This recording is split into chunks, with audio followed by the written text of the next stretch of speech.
Place for all. Norm, thank you so much for joining us today. I want to start off by getting a quick.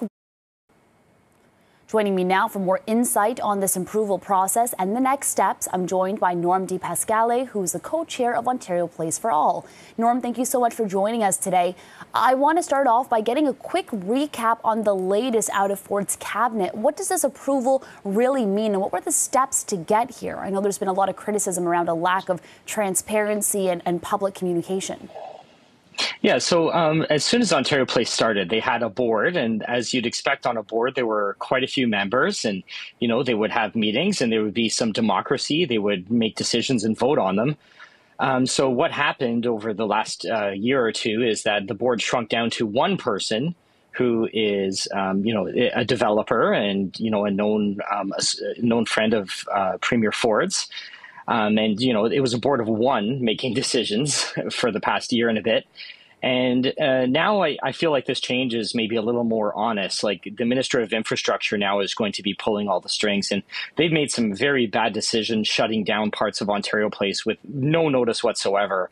But they were the ones making the decisions. So it ultimately makes sense that the Minister of Infrastructure now is simply put in charge of what they took charge of anyway. And let's talk a little bit about the proposal that's been put forward. It seems like Ontario Place is going to be shrunk down, or rather this new science centre that's being put up there, to the point where old structures we might be used to seeing, like the greenhouse space, the rainforest space, won't be there in the new one. Yeah, that's right. I mean, so really, first of all, they put out a bid for people to bid on building this new science center without 1 second of consultation to any single Ontarian. There's not been a consultation. The city hasn't had a chance to weigh in. The design review panel of the city didn't have a chance to weigh in. And they just went ahead and launched this bid for this new science center. And, when you shrink a building to half its size, from like 570,000 to around 280,000, you're going to lose things. And some of those things they've acknowledged they're going to lose include the immersive rainforest that's at the science center. Also the planetarium that's on the space floor of the science center. And it looks like we're also going to lose the entire kids section of the science center. These are kind of thought of as extra things, but to me, they are absolutely core to the experience of the science center. And it's a key reason why you shouldn't demolish, shrink, and move the science center to Ontario Place.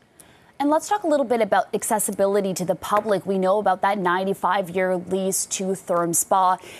Ford does say that there will still be plenty of public space along the water, but looking at the proposal, do you agree with that statement? Yeah, I mean, on West Island, we're going to get something like a 6-meter sliver of public space around this glass MegaSpa. So you're going to feel like, how you feel when you're walking past a big building on the sidewalk, like let's say Ripley's Aquarium or something. The building dominates any little public area that you're getting there. And, a 6-meter sort of space around a MegaSpa is not good for accessibility. Like, I'm very concerned for those with disabilities. And, on a busy day, there simply is not going to be public space for people to enjoy on West Island. And now let's talk about next steps, Norm. We know that this process is well underway. Those proposals, you mentioned it being transferred over to a different department with the ministry. What can the everyday person do, and what is your organization, Ontario Place for All, doing? Yeah, so what Ontario Place for All recently just launched is we've requested a federal impact assessment because the Ontario government is completely doing an end run around any sort of environmental checks for, things like bird habitat, fish habitat, et cetera. So if you want to write to your MP and support Ontario Place for All's call for a federal impact assessment, we need some sort of an environmental assessment to what they're doing on West Island, including the clear cutting of 850 trees, the filling in of fish habitat, putting a giant glass spa in what is a migratory bird runway, which is our waterfront. It's going to be an environmental catastrophe, and somebody needs to look at this. I know the Ontario government has decided to not look at it whatsoever, so we're asking the federal government to look at it. And you can go to ontarioplaceforall.com to learn more about those efforts and how you can support them. And my last question for you here, Norm. At what point do we decide that it's too late, that the Ford government has done everything in its power and that this will move forward without really any more public input? Or do you feel like it's a fight to the very end? Yeah, so right now, the Ontario Place application is in front of City Hall. So we have at least until the end of this year to fight and stop this terrible plan.